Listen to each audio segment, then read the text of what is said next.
Welcome to the Mockingcast, the podcast of Mockingbird Ministries.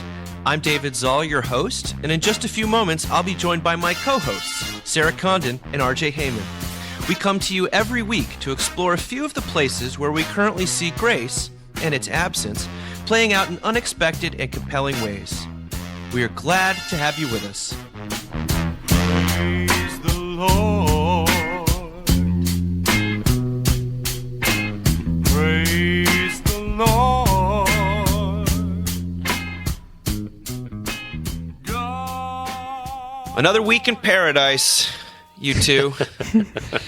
Another week in paradise. You say so.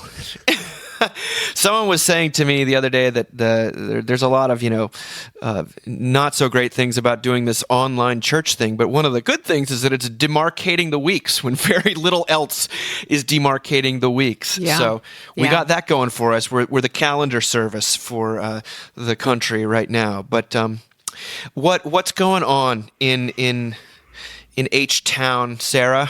H-Town, honey, is falling apart because the cost of oil has dropped in such a frightening way. Negative territory. Oh my God. I was Crazy. walking in our neighborhood yesterday and a whole bunch of the mom crew was out, just, all sitting in somebody's front yard. And I just thought, we're 2 weeks away from cigarettes. Like at 5 p.m. in front of our children. You know what I mean? Like that's the trajectory. Yeah. So, yeah.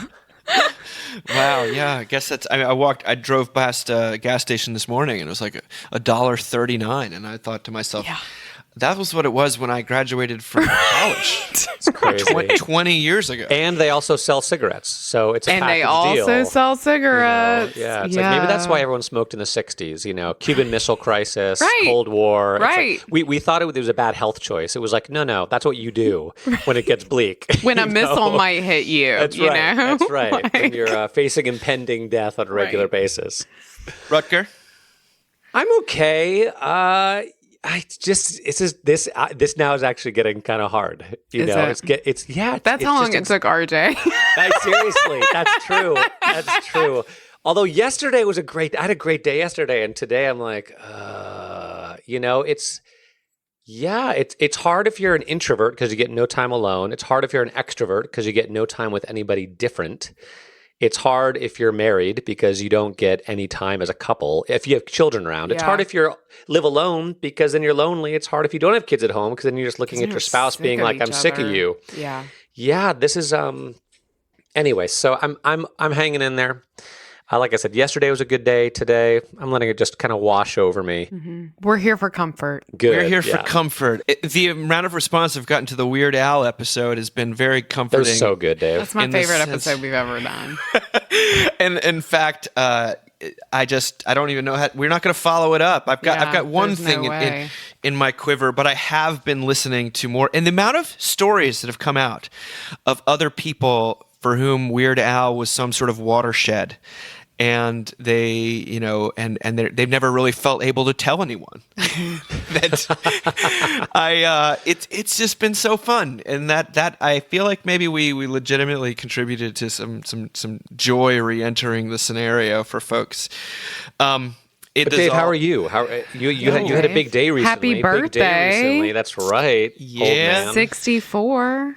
Well, guys, this is the week normally 60. Ha ha ha. This is the week normally where we're preparing for the New York conference. I know. And so that is such a high point of the year. And yes, there's a lot of stress involved with it and a lot of, moving pieces. But generally speaking, it's a really phenomenally rich, fun gathering, and I get to see the two of you, and I get to see all sorts of other friends, and we always get all sorts of random new people, and you hear about people whose lives have been really touched by Mockingbird in some way, and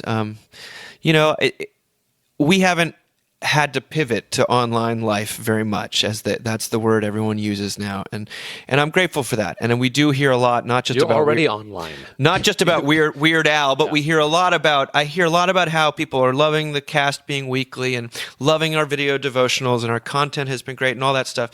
And yet, I think we're at the stage of the Corona quarantine where the insufficiency is, we're so grateful for the internet up front, and when the anxiety level was super high, and now it's kind of like, well, post-Easter, it'd be really nice to be with people again. Yes.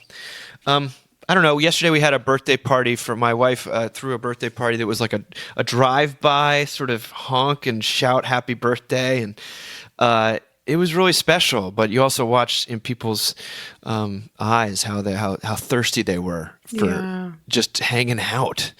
And it was so beautiful outside. There are a lot worse places to be during the spring than Central Virginia. It's so counting our blessings, but also waiting. But also pissed we don't have more of them.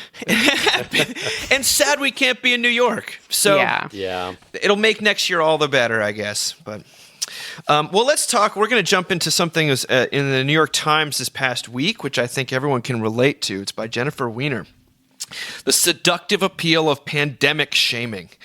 This is what she's just confessing most of this piece, that when she sees misbehavior, when someone hawking a loogie or something like that on the sidewalk, or someone without a mask, or I don't know what it is in every sort of location has a slightly different norms right now, and they're shifting every day.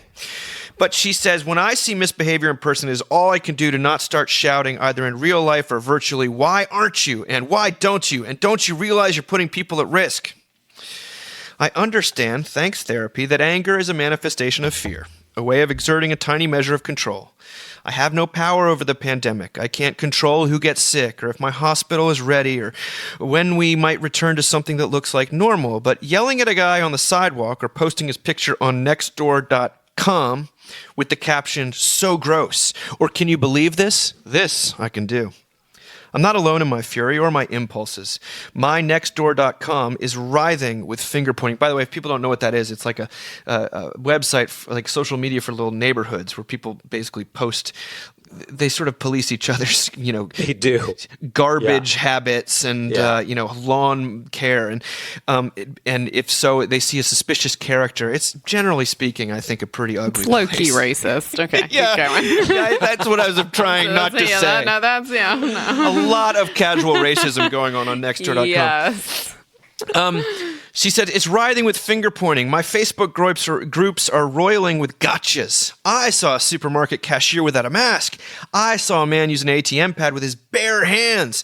My idiot cousin is posting conspiracy theories. My mom went and got a pedicure. And she says but it's been sort of supplanted, this fear of other people putting people at risk, with a different fear, which is the fear of being that white lady of a certain age who would like to speak to your manager. The fear of being coronavirus Karen. A Karen, and we've mentioned this before on here, a Karen, for those who don't know, is, quote, based on the idea that there's a specific type of overprivileged white woman suburban soccer mom with a can I speak to the manager haircut, says Aja Romano, a culture writer at Vox. As the lockdown continues, are the Karens becoming even more Karen-ish? Has the virus... I just have to apologize to my black friend Karen, who listens to this show regularly, because I'm so in pain for her right now hearing you read this, but keep going. Sorry, Karen. Keep going, Dave. Well, it gets worse. Has the virus started the night of the living Karens? As everyone scrutinizes and side-eyes and embraces the mandate snitch on thy neighbor, are we all Karens now? I understand the compulsion to call people out, said one authority, but is it really helping? If what you're doing is supposed to be about saving lives, is this actually doing it? The answer is probably not, says Cyan Batnot. Shockingly. A behavioral economist who teaches at Swarthmore. When you point out misbehavior online, he says you're not confronting it, you're virtue signaling. And confronting wrongdoers in person is, quote, not going to be motivationally effective, he added. Shaming creates defensiveness. It doesn't persuade, it entrenches. So, what's an anxious, middle-aged white lady to do? I think what she's talking about, of course, it extends beyond the quote-unquote Karens of the world. And this is the Karen thing. I think we talked about it in relation to OK Boomer, and it's one of these kind of accurate but also kind of hateful or dismissive, judgmental memes that everyone sort of knows what you're talking about, but we all want to hedge around. But here she's confessing to living into that anxiety forcing her to be basically the rule keeper. And the church lady, even, she talks about being Jewish. But what do you do if your propensity is to be hyper vigilant? And she ends it by saying, well, maybe that sort of some of those personality quirks can be marshaled in defense of people. But right now, basically being a tattletale, this situation is giving the tattletales of the world a massive license to go nuts. Permission. Yeah, Boost. but what do you guys think? Have you been shamed yet? Are you a shamer, Corona Karen? Well, I was thinking about this quote that I saw on the internet this week from Philip Yancey. I've yet to meet someone who found their way to faith by being criticized. Oof. I know. It's tough to hear because the thing is, I mean, for anyone who's heard more than 3 minutes of this podcast, love to criticize people. And I mean, there's this You're lady. so good at it. I am. There's this lady, it's part of my spiritual giftedness, who her job at the Houston rodeo is to stand in the middle of, I guess it's the petting zoo. There's animals everywhere at that thing, and yell at people, but especially small children, not to touch the animals. So it's not the petting zoo, but it's like where people display their cows or something. Oof, what a terrible job. Yeah. I said to Josh, how do I get that job? I would love that job. I would be amazing at that job. All day long, I get to yell at people, especially small children, with authority about what they're doing wrong. And so this has been like a tough season for me because, we're in a neighborhood where people are not doing any of the things that everyone else is doing. So it's not a next door situation for us. Like it would be like next door if like you had a mask on, people might take your picture and put it up. But these are people that I, truly love and depend on and am worried about, not just because and not in this because they're not following the rules, but I'm worried about them because most of their husbands are in the oil business and that's really stressful. And I don't know, I feel like I've learned a lot about backing off of criticism in this pandemic because I mean, what this writer says is true. It's totally our natural inclination when we're anxious, and I am an anxious person. It's totally our way of making us feel like we're protecting ourselves. But it's not really, it's not going to solve anything. It's not going to build relationship and community at a time when we really need it. And I don't know. I don't know. It doesn't fix anything. I totally understand the temptation. I would love to tell everybody where the cow ate the cabbage, but the thing is where did the cow eat the cabbage? Now you've piqued my interest. I was Say more. What metaphor should I use for the cow and the cow? I'm always the cow. I don't know. You know what I mean? That's I have no idea what you mean, but you are wearing a spotted no one sweater likes right cabbage. I mean, I just feel like everyone, the Christian thing to do right now would just be to hand everyone a cigarette in my neighborhood. I don't know. Love it. I hear you there. Amazing. Amazing. Light it up for them. Take a drag and hand it over. I mean, it would be we were all out there and they all, I was out there with this crew yesterday and I'm trying to stay 6 feet back. They're sitting closer than 6 feet together. It's fine. It is what it is. They're around each other more. We're staying in our house more. And of course, we have all this anxiety that they don't have about church and old people. And so we're just more anxious collectively as a family about guarding ourselves. But they were like, how's school going? And I mean, the thing I know that we live in the rectory. I know that everyone knows my husband's the priest of the church nearby, and I just ignore it. And so they were like, how's online school going? And I was like, wow, third grade's a real clusterfuck. And it was just that's my version of handing out cigarettes. So That's right.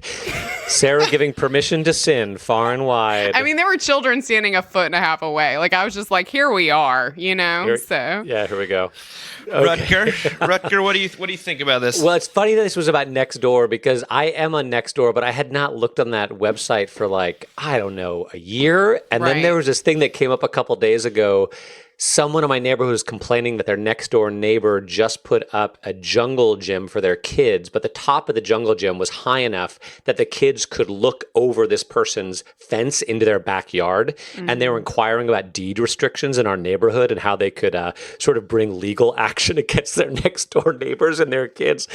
And I went there prepared to share something judgy and unhelpful, but luckily everyone else had already done it, so I could just like what they had already said. Right. So I was like, really, here we are in this moment, and some parent has decided to invest in a play structure for their cooped up children, and you're going to freak out about the fact that they can look into your backyard. That's insane. Like, what's going on in your backyard? What's going on in your backyard? Yeah, give me a break. But no, my first reaction to reading this article was honestly a little self-righteousness because I don't find myself getting sort of angry necessarily at people who are not acting. I mean, I guess I just described one instance where I am, but is that coronavirus related? I don't know. But what I do feel more than anger, honestly, I'm more on the shame and guilt side of things. I think that's more what I'm feeling is guilt over am I doing enough in this moment?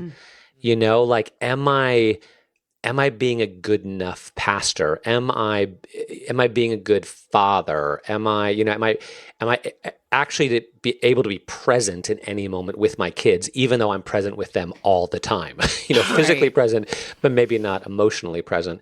And I thought that was just me. And then I took Marshall on a little scooter ride yesterday evening and talking to a guy in my neighborhood who runs a martial arts school nearby. And he felt exactly the same way. He's doing martial arts lessons online, but he's like, I feel guilty for not being at the school with my kids, and not providing that for them after school. And I also realized that the guilt, I think, to some degree also comes from fear. Right? The anger comes from fear. Sure. The worry comes from fear, but so does the guilt, right? The guilt that I'm not doing things right, or I'm going to be judged, and when I think about it rationally, I feel like I'm doing just about everything I can, and yet it doesn't feel like enough because it's not enough. It's as much as I can do, as much as we can do as a church in this present moment, but it doesn't feel like enough. And so that's more the emotion I'm grappling with is guilt as opposed to anger. Huh. Yeah. I was thinking about that. There's a television show on Netflix called Fauda, which is Israeli. It's about Orthodox Jews, and it's it's a glimpse into this culture that very few of us, unless you were raised in Brooklyn or something, have much of a window into. And I remember reading one person's reaction to. I haven't watched it yet, but I've heard it's fantastic. They just watch it and you're absorbed. And his response was, "Wow, so many rules, so many rules." Because when you get into some of the particulars of at least what they're portraying, there are a lot of rules. And there's a propensity in us who really there's the rule followers, and then there's there's the conformists, and then the rebels. And I don't think anyone falls strictly into one camp or the other, but the coronavirus feels like a real playpen for the rule followers. In a way that I think will be a teaching moment for both parties, I think. Because I feel like I've got a contrarian streak in myself about all this, and I don't think that's necessarily sanctified either. Yeah, Dave, I mean, I totally agree. I think I love rules if I get to be the one who's in charge of whether or not people are doing things correctly. And I love to break them if they are rules about moms not saying the F word in suburbia in front of children. So, One of the other things this reminded me of was a beautiful moment of grace that I came across this week from, it's not Weird Al, but it is Bill Withers. Now, those we've mentioned Bill before, the man behind Lean on Me and Ain't No Sunshine When She's Gone. And, a master in his own way. And there's a documentary made about him in 2009 called Still Bill, and this was written up over on The Point. And they follow him. Withers goes to New York to be honored by a support group for kids who stutter. Withers himself was afflicted by a stutter, especially as a kid, and was often mocked for it. In New York, he tells a small group of parents and kids about a party he attended the night before this honor. He went up to a man to introduce himself and got stuck after saying his name. And he says, and it brought back memories, Withers said, brushing away tears. Because there was a woman with him, and she started to laugh. There was fear of the perception of the listener, this fear that makes us apprehensive right at the point of trying to speak, that stops us. Well, one of the ways to deal with the fear is to approach people with a prepared forgiveness. We have to be more civil than most people that we will encounter. Having had people not understand me helped me wait a little beat to where I could extend something that hasn't been given to me. And I think that makes you a much bigger person.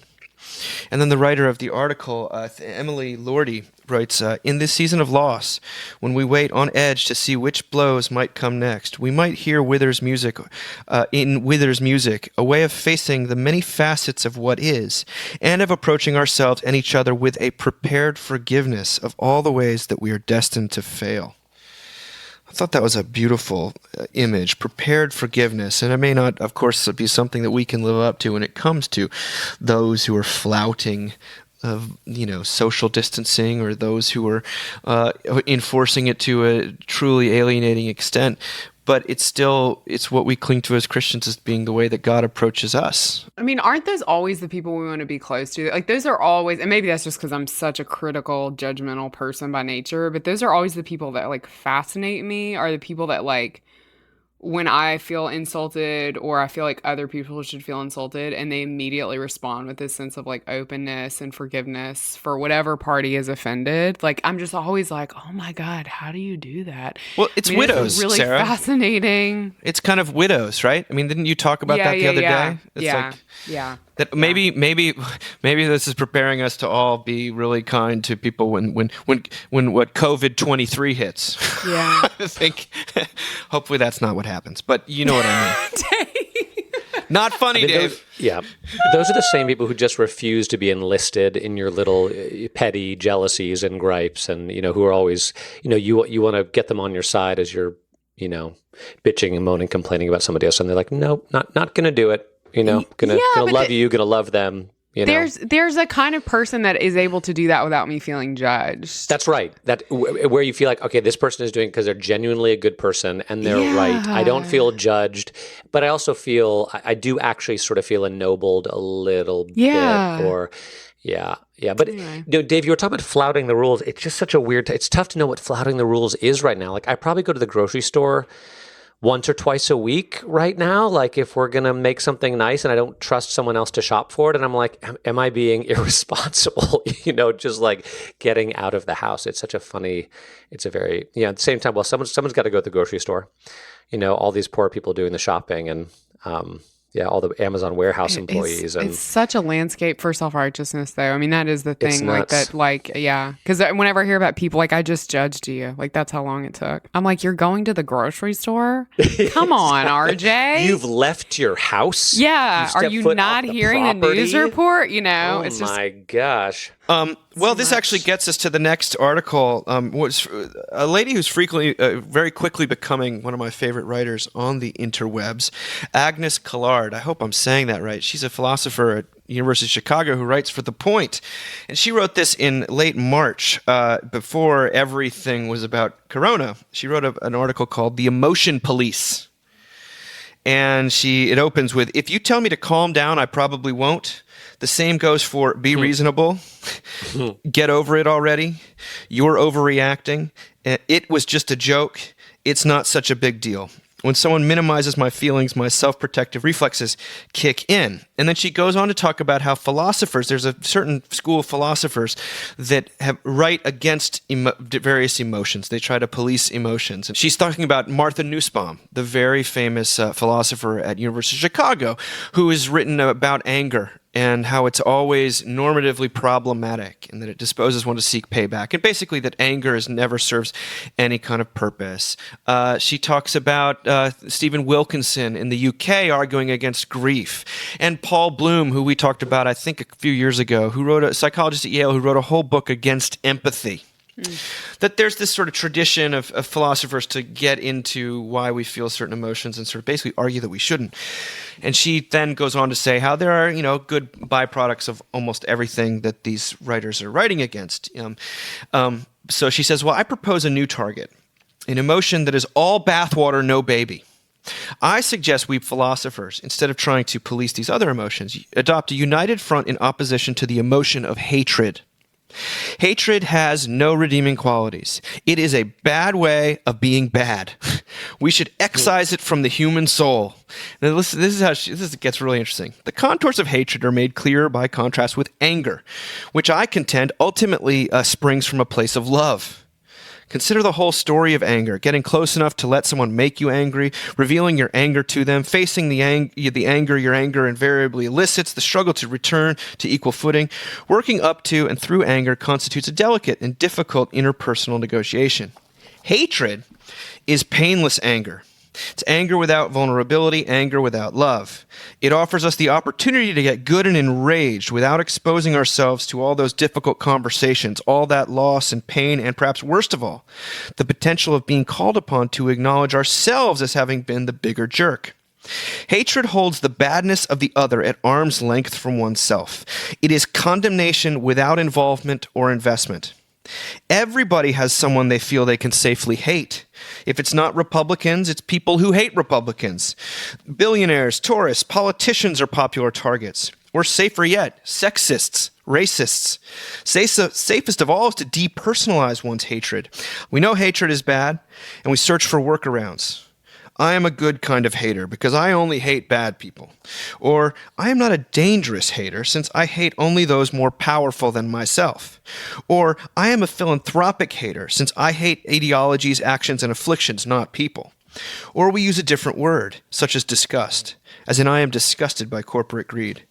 Only the simplest bullies are capable of honest hatred. Each of us is on the lookout for safe spaces in which we can allow our hatred to flourish.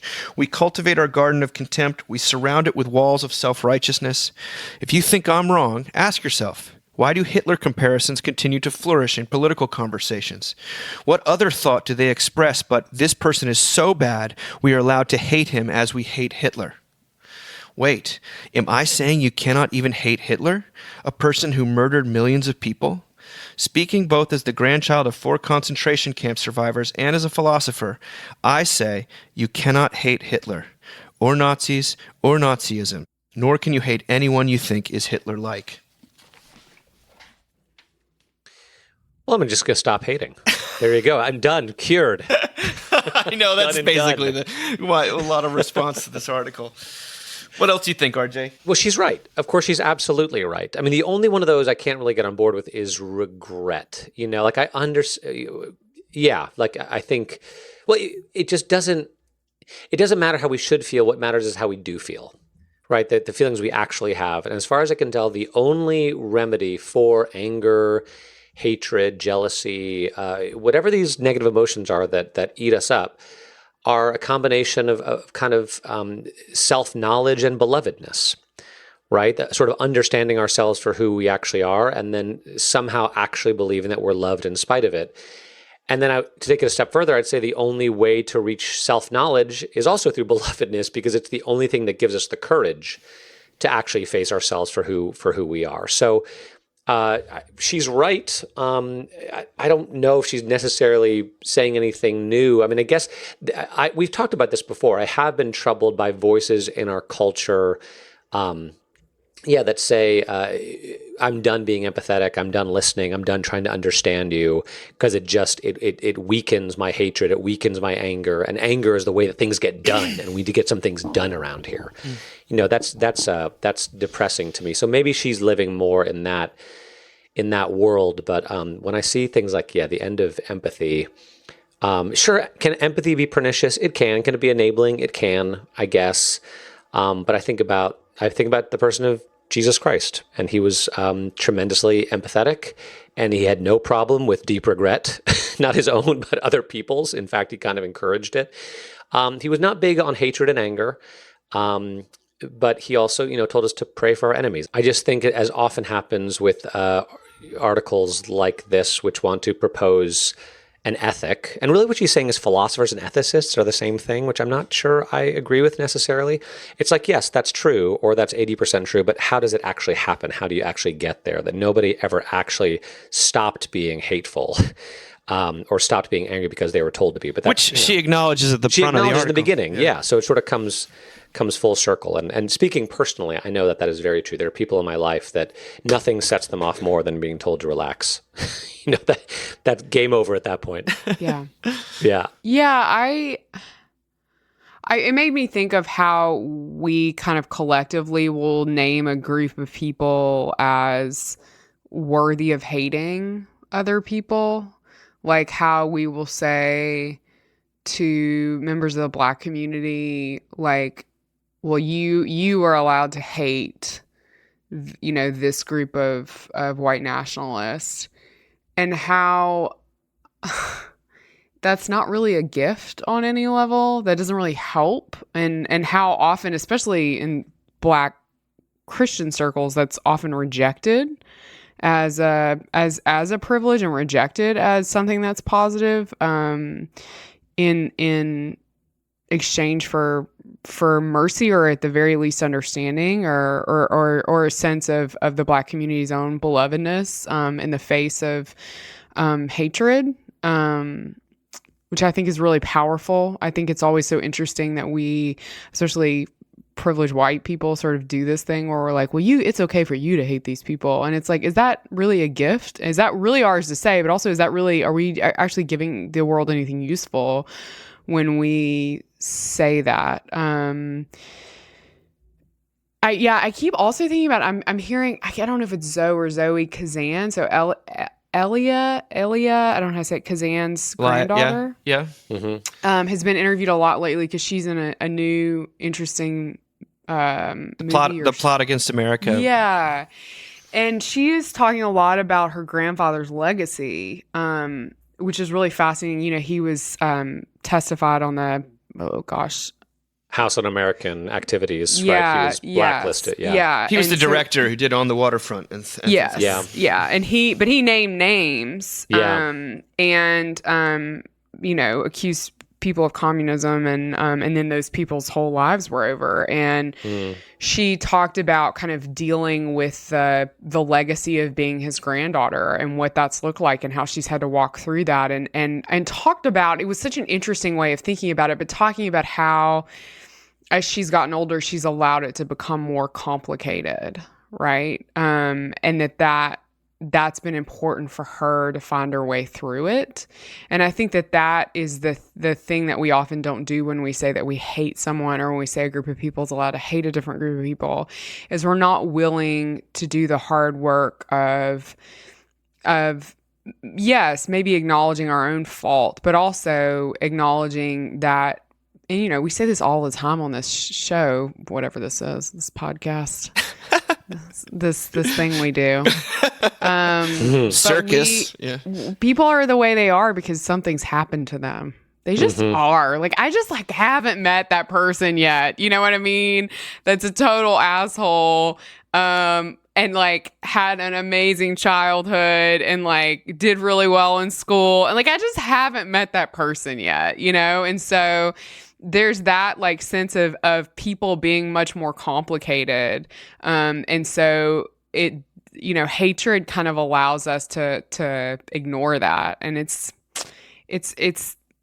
not useful for us, because I think once we decide that people can be hated, then we've decided that we can be hated. And I think what RJ's saying is so true. Then we completely lose touch with our belovedness. Wow, that's really profound, I think.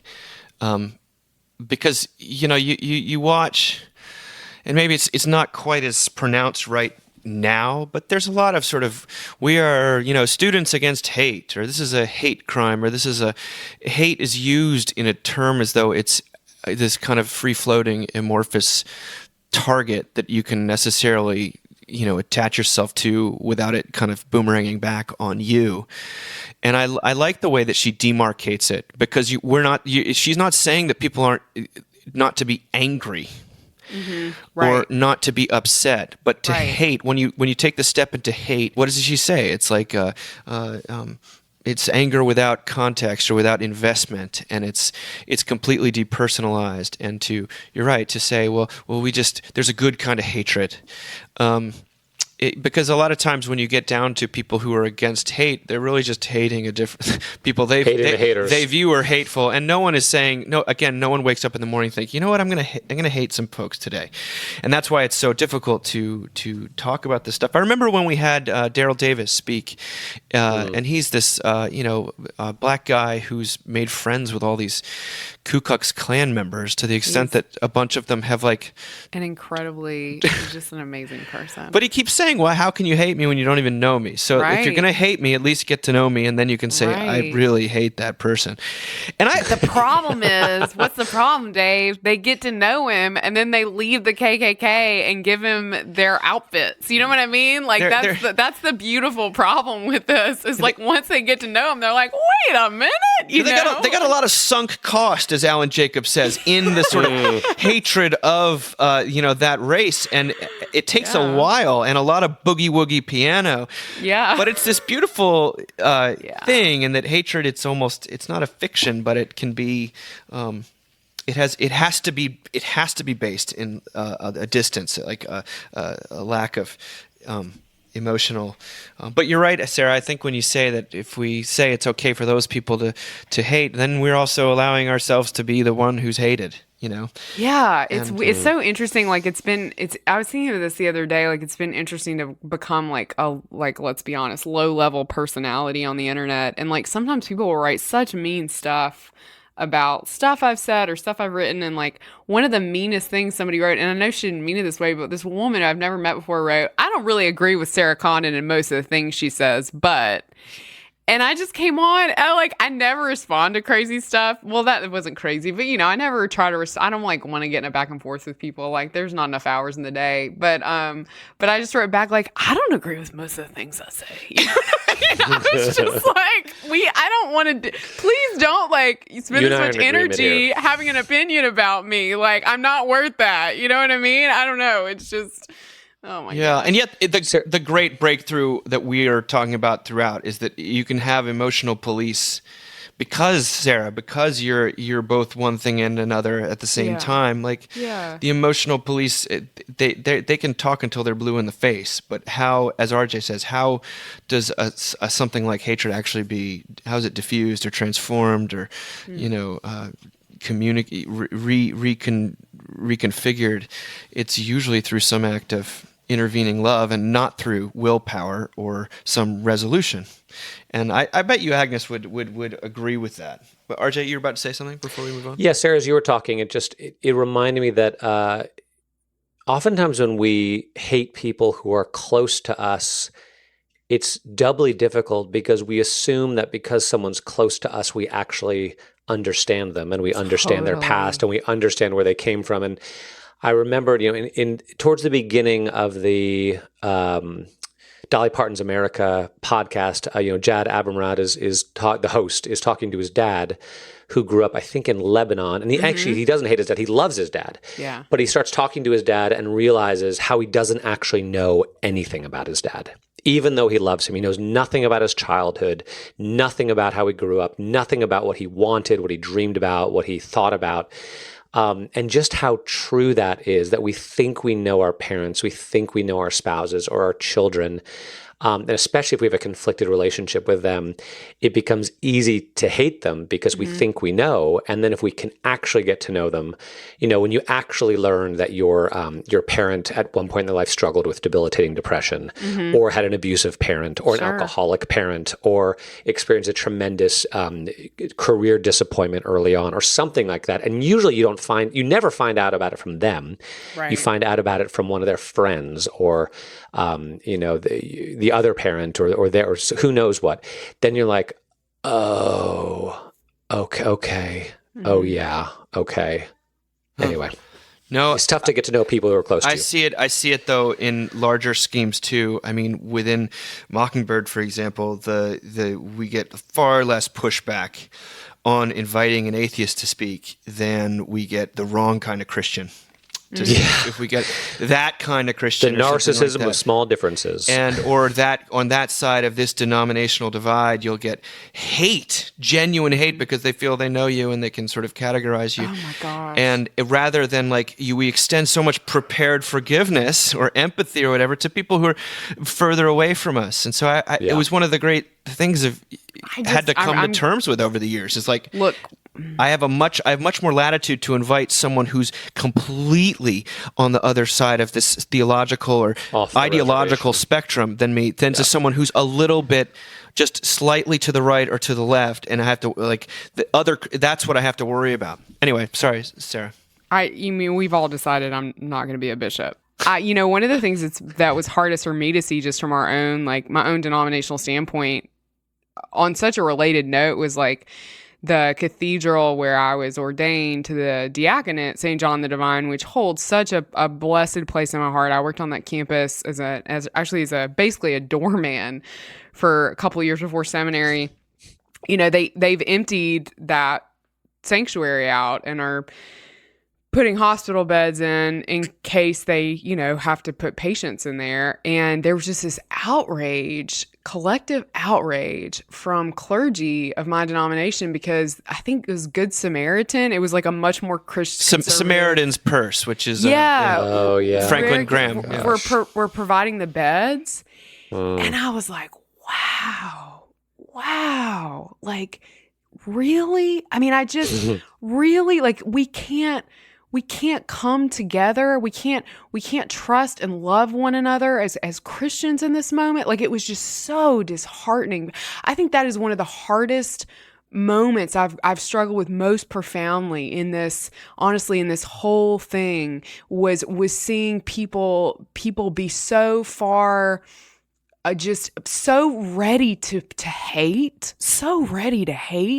other Christians in a time when we've been so called to serve and love. And I don't know. I mean, you can cut this because it's such a bummer note, but that was tough for me. No, I hear you. We were ready to hate, Yeah, and were we serious about saving lives or projecting the right Lord image? Have mercy.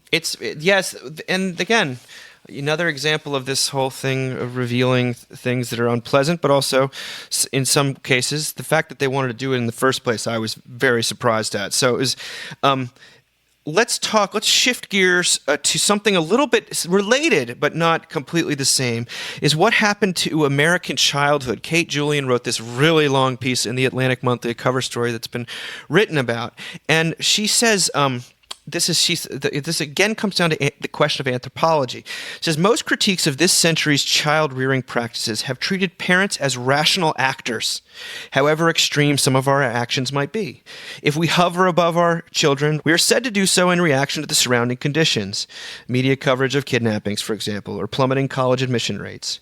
In other words, modern parents, or at least the upper middle class ones who populate most articles about parenting trends, are widely perceived not as flailing, but as Good luck, poor people. Okay, keep going. are widely perceived not as flailing, but as the opposite. Too hyper, too competent, too vigilant. And yet, despite more than a decade's evidence that helicopter parenting is counterproductive, kids today are more overprotected, more leery of adulthood, more in need of therapy. Which raises a question. If modern parents are so unrelentingly on top of things, why have we not corrected course? Could it be that we are not at all on top of things? Might our children's faltering mental health be related less to our hard driving style than to our exhaustion and guilt and failure to put our foot down? We complain about kids being thin-skinned and susceptible to peer pressure, but maybe we're the ones who are hypersensitive to the judgment of our peers, and especially of our children. And the harder we try to do the right thing, the more we nurture them, the more quickly we respond to their needs, the more we tie ourselves in knots. Ruthie Arbit, a therapist who specializes in maternal and pediatric mental health, observes that for mothers especially, time pressure can be compounded by guilt. When there's all the guilt that as a working parent, I missed X, Y, or Z, it's a lot harder to follow through with an unpleasant behavioral intervention. And if you only have an hour with your child at night, you'd like it to be a pleasant one. Again, parents here, helicopter parents, not necessarily being in control of themselves.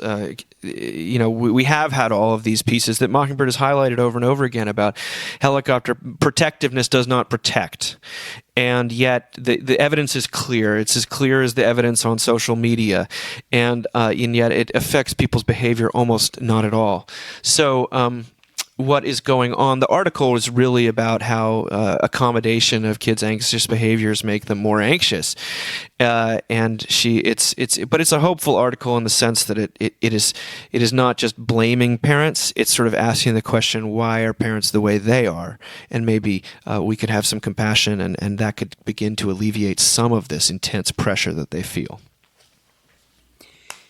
Yeah, I mean, it's funny. I actually feel right now in this time that we're reevaluating a lot of our parenting style, which has been you specifically. Yeah, or you mean, yeah. I mean, I don't know if other people are, but like us specifically, like I feel like you just can't be as vigilant because you're with them all the time. So you can't be as in control. You can't micromanage their screen time. You can't make sure they eat healthy consistently. You can't. And so at some point, if you realize that you can't, then you have to let go. And I have experienced a lot more of that in the past few weeks. And I feel like it has been really, really, really good for me and really good for my kids in a way that I just would not have anticipated otherwise. I mean, it's like you always hear the stuff about, certainly our own childhoods were filled with screen time. Did we have iPads? No, but we had televisions. I mean, we had a way to, oh my gosh, I used to watch all sorts of stuff on my grandmother's HBO. It's amazing what they will show on HBO at 11 a.m. to an 8-year-old in the mid 90s. So like, but it's and I'm okay, but I know these things. I know it's iffy. But I know these things, and yet like I still had not implemented. Like I still was like, yes, but like I have to be anxious. Yes, but I have to be vigilant. And this COVID thing has just ripped that away from me. I mean, I don't know. That has been one thing that I've been really grateful for. Is this, I don't know, just tendency that I have had in the past to want to control everything and not really being taken away from me, and just, I'm saying no more to them than I ever have. Because I don't have that guilt about not spending enough time with them because I'm always with them. So I'm like, no, no, you can't. No, don't talk to me like that because we're together all day. You talked to me like that this morning. I got to be a person for the rest of the day. Things like that are coming out of my mouth. Parent tips from Sarah. But also, my kindergartner didn't want to do any of her schoolwork this morning. And I said, baby, if I give you a bowl of ice cream, will you do your schoolwork? And she said, yes, Mama. And I was like, looks like we got a new thing to add to the schedule. Ice cream time. 10, Ice 10, cream 15. time. Yeah. So, I don't know. RJ, you're such a good parent. What do you think about No, this? don't say that. No, I didn't you feel like are. a You're good. such a good parent. I didn't feel like a good parent at all. Like I definitely. A couple of my kids took a long time to get potty trained. That was one of the things they mentioned, but it was partially not wanting to put any pressure on them, partially laziness. Our 3-year-old is still in our bed every night, and there are reasons for that. I can be self-justifying all day about, living in Texas and working in Florida and all the stress that entails. But it was just tough not to, be very self-critical about all this, especially having just, again, gone through the college admissions process and wondering like, gosh, as hard as my son worked, was it worth it? Are we going to do it differently the next time around? And when I say we, it's even weird to say we, because I'm not the one. I mean, I was up late some nights, like proofing college essays for him and stuff like that. But he's the one who put in the work. But was it worth it? I don't know. And so I think I am self-critical and self-questioning a little bit. And at the same time, it does feel like culture has shifted. There was that article a few months ago about how, for the first time in a long time, the combined income of a a family in which both the mom and dad worked was not enough to meet the needs of a basic middle class American family. And we're working longer hours, and college admissions feels more competitive, and it feels like the opportunity is less, and college debt is more, and the gap between rich and poor is growing, and so I don't know what to do about all that. Whether we just need to check out of it all and be like, forget it. Throw in the towel, like I'm done. And that's one little hope about this moment. Maybe in this crazy moment, we are going to look at a bunch of the ways we've structured our lives and be like, it's not worth it anymore. Or, just shoot for Ole Miss. I mean, there are other, you know what I mean? Like that's... Yeah, that's right. That's right. That's just above walking away from it all. As you said, yours turned out fine. Miss. Ole Miss by way of Santa Fe Art College. Everybody gets into both them places, and the first one's closed. Lowering the bar. Lowering the bar. So I don't. So this was not a know. comfort to you in the slightest, it sounds like. No, I mean, it was a comfort in the sense of like, I haven't cooked the same turkey loaf for my child 3,000 times. Like there are some parents I was like, that person is crazy. Oh, They talk about people moving houses because moving because their child wants them in earshot. Because they're exactly like that's, and I do let my son climb on roofs and climb on trees, and man, Marshall has torn up his knees these past couple of weeks just falling off a scooter repeatedly. I'm just like, please don't let him break anything, because I don't want to go to the ER right now. Although, Sarah, you made a trip to the ER in the middle of the pandemic, and it turned out fine. We've done it. You have done that. So I don't know.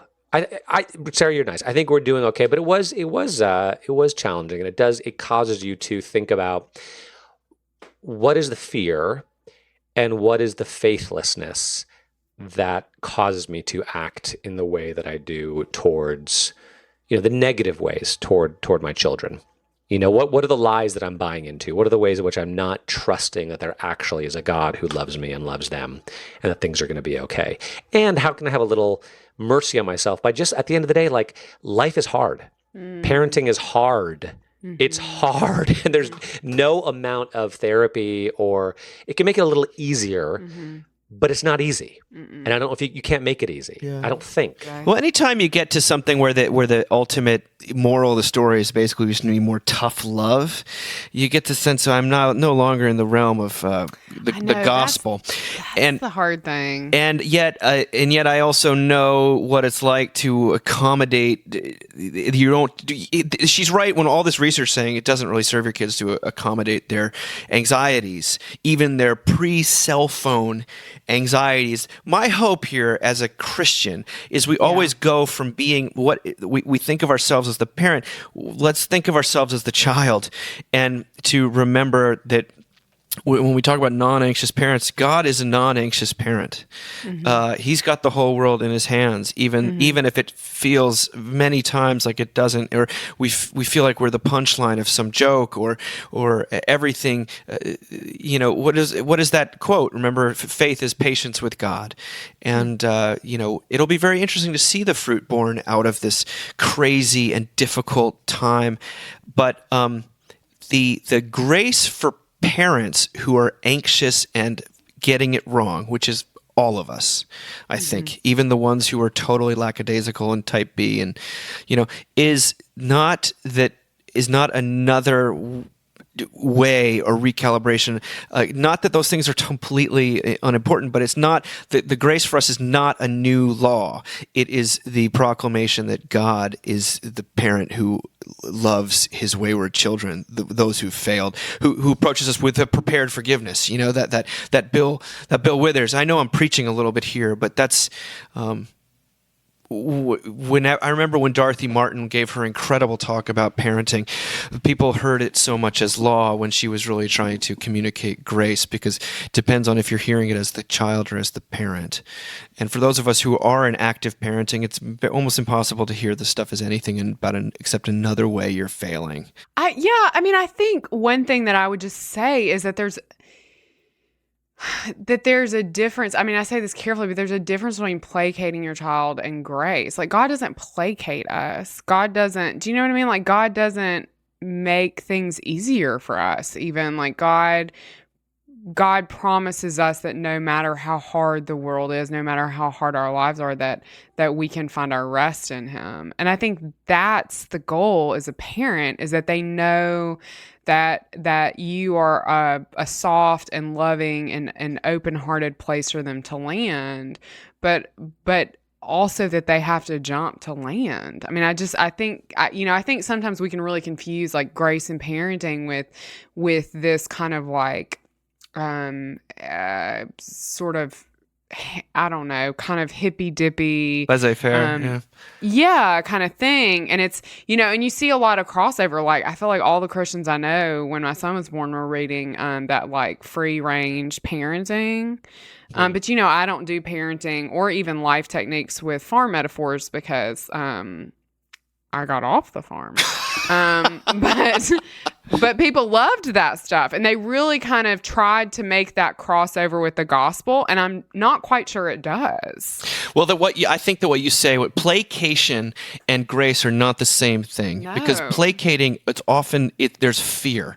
It's acting graciously Yes. toward your child, but out of fear that they're going to take away your time from you, that they're not going to get to school on time, that your life is going to be made more complicated, or that it's going to reflect poorly on you for the moment.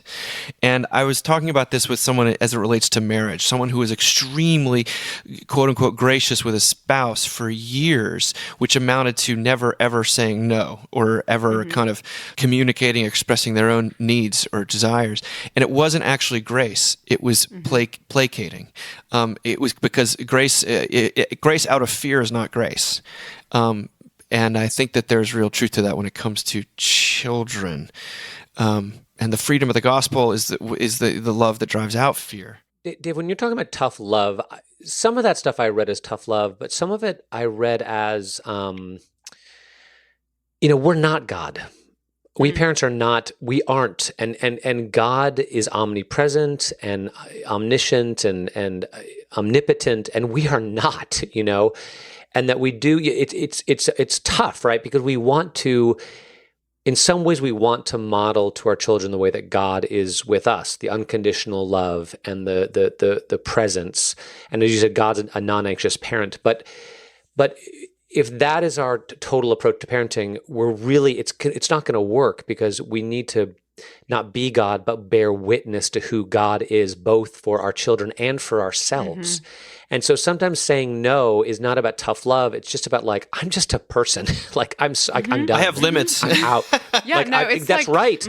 That's take it up with the man upstairs. And let's face it, like God does not solve all of our problems. He is there, and ultimately He does, but certainly not in the moment. And I've said this so many times when this is why for me preaching and teaching is so helpful, because it's like I'm reminding myself of what's actually true. Totally. It's like, oh yeah, that I do believe that is true. And when it comes out of my mouth and I have to say it to another person, I have to think about it, then it has, it's like I'm reminded.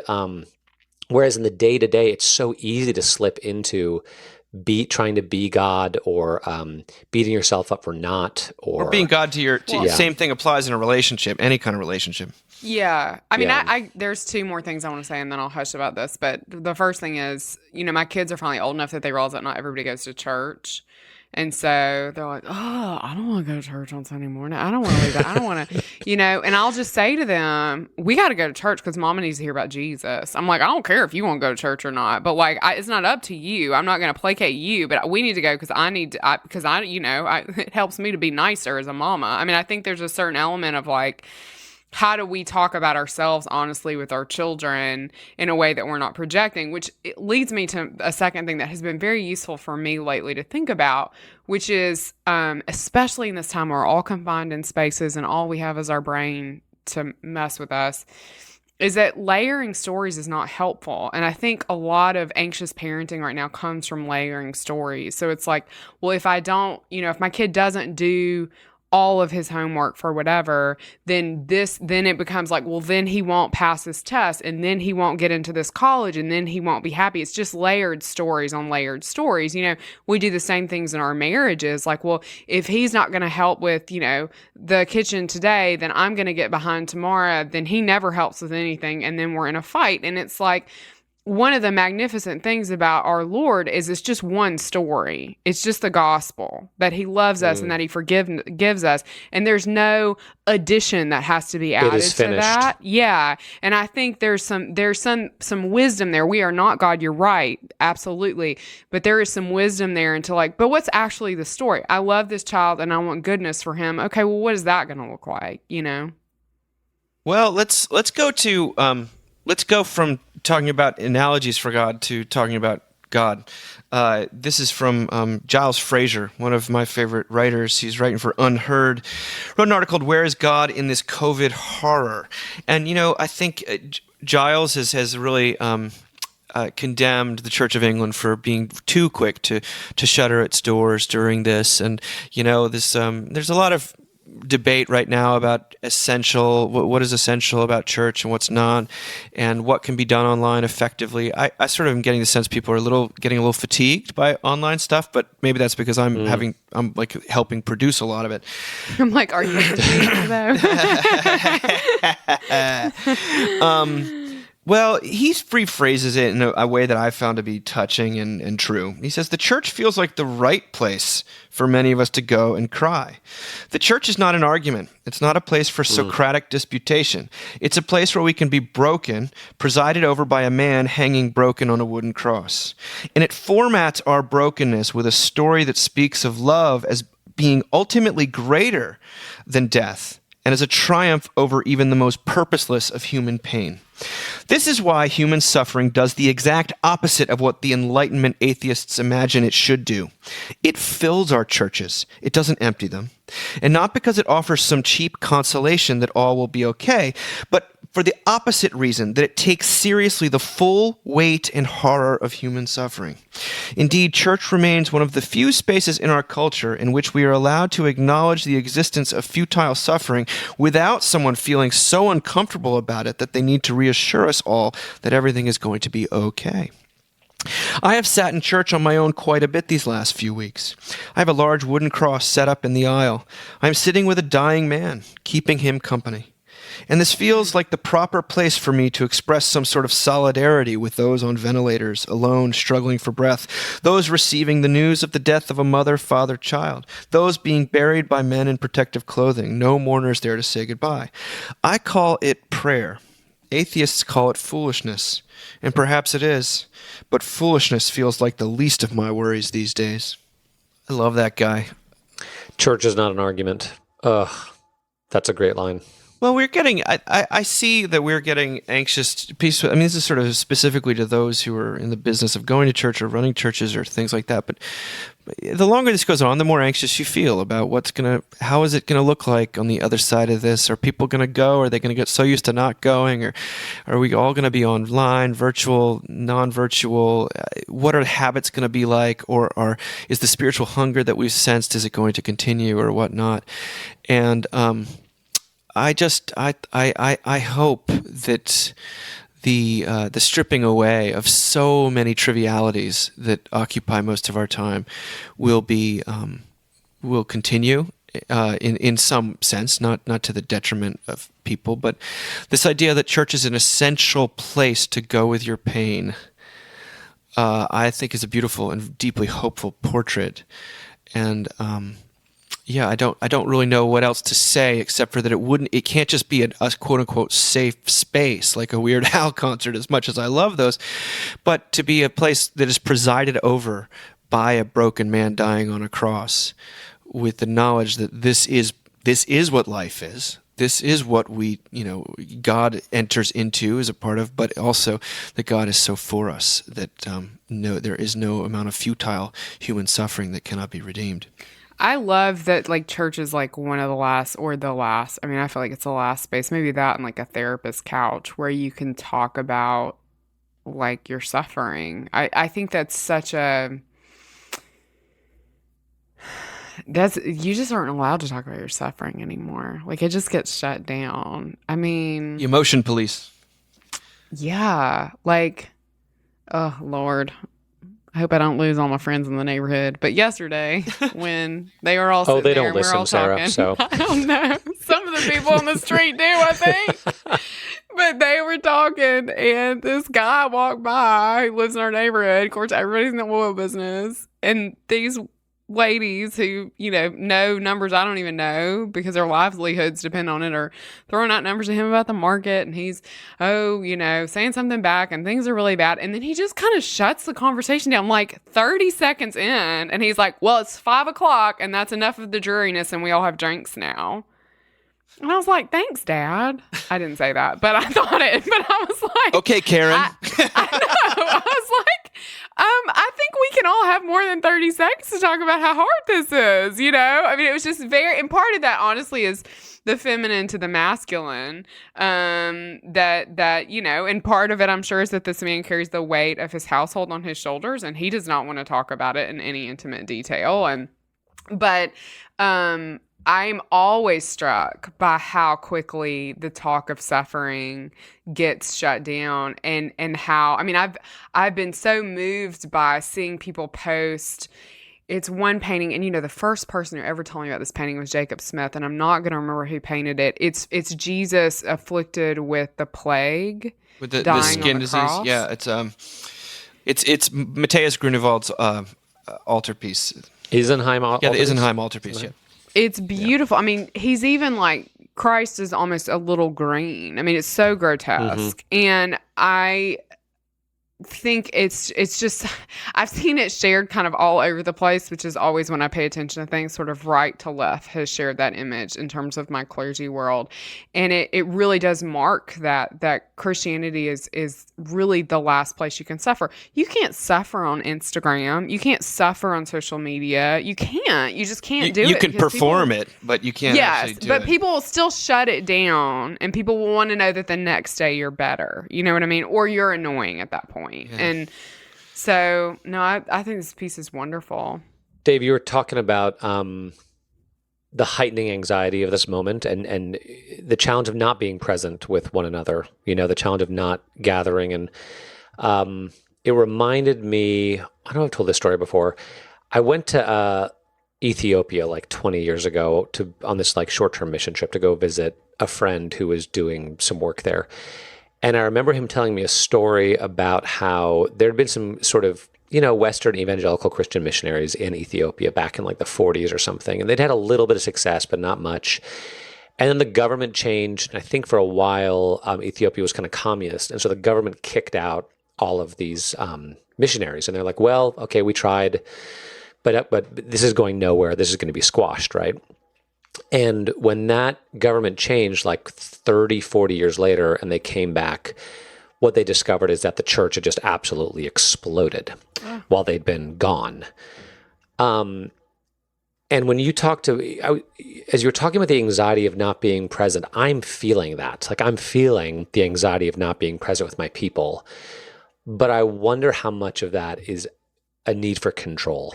This need to feel like I need to be there so I can control things, or I can be sure that God is working, or I can be sure that things are being steered in the right direction, or that not being able to gather, things feel a little out of control. Yeah.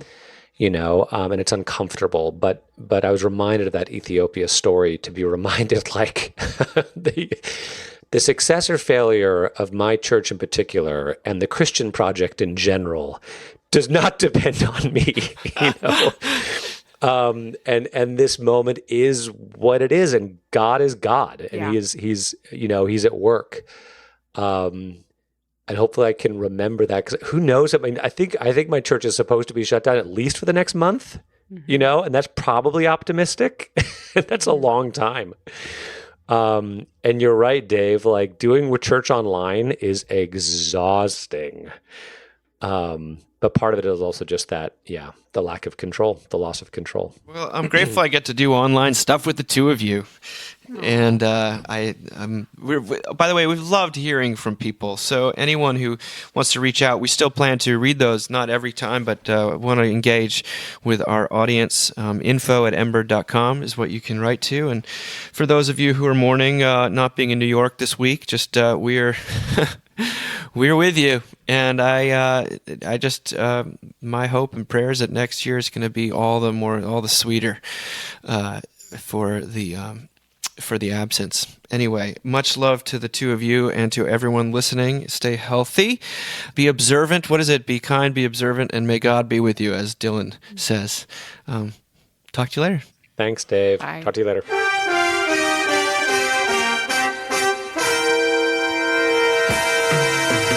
Thank you for listening. Remember, you can find us on the web at www.mbird.com. And we'd always love to hear from you at info@mbird.com. Audio production for the Mockingcast is provided by the Narrativo Group, and if you like what you've heard, please do drop over to iTunes and leave us a rating and review. Until next time.